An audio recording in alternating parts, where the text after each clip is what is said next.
आप सभी का शैलेश अग्निहोत्री के चैनल पर एक बार फिर से बहुत बहुत स्वागत है। स्टूडेंट, इससे पहले हम 2 क्लासेस अपलोड कर चुके हैं। पहली एन फैक्टर पर, जहां सारे वेरिएशंस विद प्रॉपर इलस्ट्रेशन। दूसरी concept of milli equivalence, law of equivalence with proper illustrations. ये तीसरी क्लास है जहां पर एक बहुत ही महत्वपूर्ण टॉपिक बैक टाइट्रेशन आपको एक प्रॉपर इलस्ट्रेशन के साथ हम समझाएंगे। इसका मतलब क्या होता है बताएंगे। स्टूडेंट ध्यान रखें, इसके बाद का क्लास बहुत ही इंपॉर्टेंट है, जो डबल टाइट्रेशन जो आईआईटी जेईई का one of the favourite topic है। इसको हम इलस्ट्रेशन के माध्यम से आपको समझाएंगे, जहां पर इंडिकेटर्स के बारे में कैसे वर्क करता है उसको हम आयनिक इक्विलिब्रियम से रिलेट करके बताएंगे। और last class previous year questions, IIT JEE advance के जो भी अच्छे क्वेश्चन है, ये मेरी 5वीं और आखिरी क्लास होगी। तो स्टूडेंट चलिए स्ट्रेट अवे हम लोग चलते हैं बैक टाइट्रेशन पे। स्टूडेंट देखिए, बैक टाइट्रेशन का मतलब क्या होता है। It is a process in which, जैसा कि आप देख सकते हैं, it is a process in which left over excess reagent of a reaction is titrated in another reaction using a compatible reagent of known concentration। आपने एक reaction कराया जिसमें 2 रिएजेंट मान लीजिए आपने इस्तेमाल किए, एक एक्सेस में लिया और एक लिमिटिंग रिएजेंट। जो एक्सेस में लिया वो बच गया, कितना बचा इसको जानने के लिए हमने दोबारा एक रिएक्शन कराया एक दूसरे रिएजेंट के साथ, और इन दोनों के रिएक्शन से हम फाइनली समझ पाते हैं कितना पहले रिएक्शन से बचा था। इसको बैक टाइट्रेशन बोलते हैं। ये और अच्छा समझ में आएगा जब हम एक सवाल आपको बताएंगे। तो चलिए डायरेक्टली स्ट्रेट अवे हम सवाल पर चलते हैं। तो हमारा सवाल ये रहा आपके सामने। देखिए सवाल क्या कह रहा है। सवाल में आपके पास एक सॉल्यूशन है 40 ml 0.1 मोलर फेरिक ऑक्सिलेट। देखिए फेरस नहीं है, फेरिक ऑक्सिलेट है। इसको एक्सेस ऑफ 0.08 मोलर पर मैग्नेट के सॉल्यूशन से ट्रीट किया गया है एसिडिक मीडियम में। अब जैसा कि आप जानते हैं, पर मैग्नेट एक्सेस में आपने लिया है तो स्वाभाविक सी बात है बच जाएगा। इस बचे हुए रिएजेंट को हमने सल्फाइड के साथ बैक टाइट्रेट किया, और सल्फाइड देखिए 0.2 मोलर हमने लिया है, और इस बैक टाइट्रेशन में कितना सल्फाइड का सॉल्यूशन इस्तेमाल में आ रहा है, 100 ml। तो अब आपको यह बताना था कि आपने जो ओरिजिनली MnO4- लिया था, जो एक्सेस में लिया था, वो कितना वॉल्यूम लिया था। वैसा कंसेंट्रेशन तो दिया था 0.08, लेकिन वॉल्यूम नहीं पता था, वो पता करना है। तो ये देखिए सवाल को हम एक सिंपल वर्ड्स में आपको एक्सप्लेन कर रहे हैं।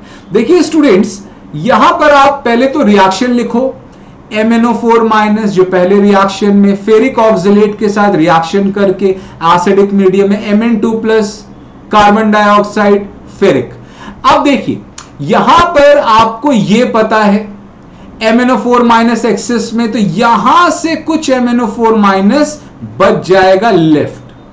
इसी बचे हुए MnO4- का हमने दोबारा रिएक्शन कराया, जिसको बैक टाइट्रेशन बोलते हैं।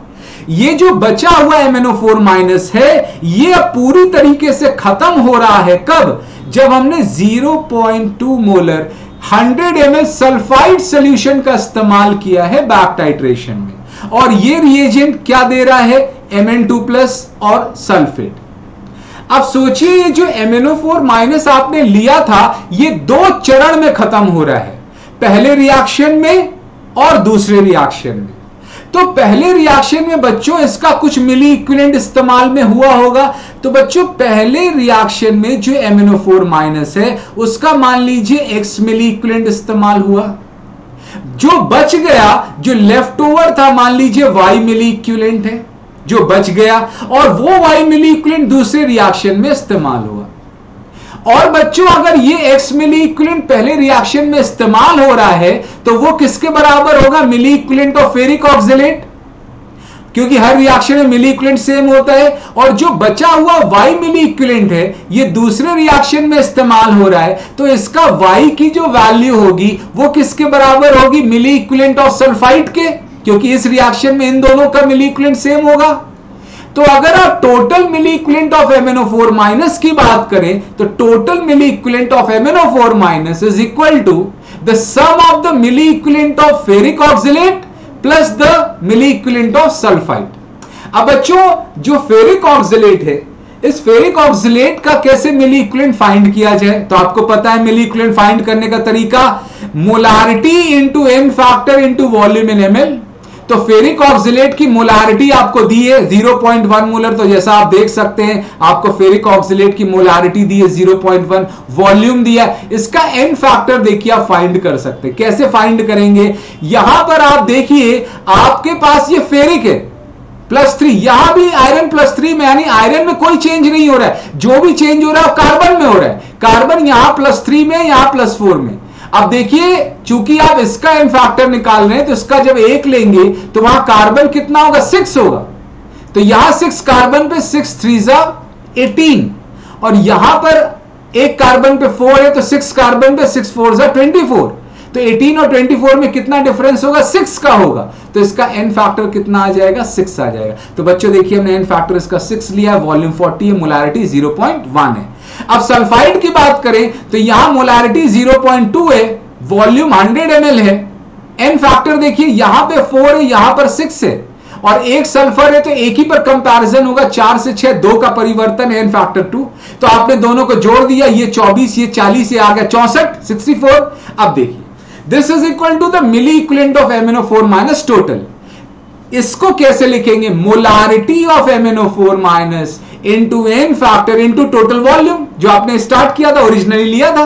तो मोलारिटी तो क्वेश्चन में 0.08 दी हुई है, n फैक्टर देखिए 5 है। क्यों? क्योंकि यहां पर मैंगनीज 5 में, यहां पर मैंगनीज 7 में है और यहां मैंगनीज 2 में है, तो चेंज कितने का? 5 का। यहां भी देख सकते हैं 7 में, यहां 2 में, चेंज कितने का? 5 का।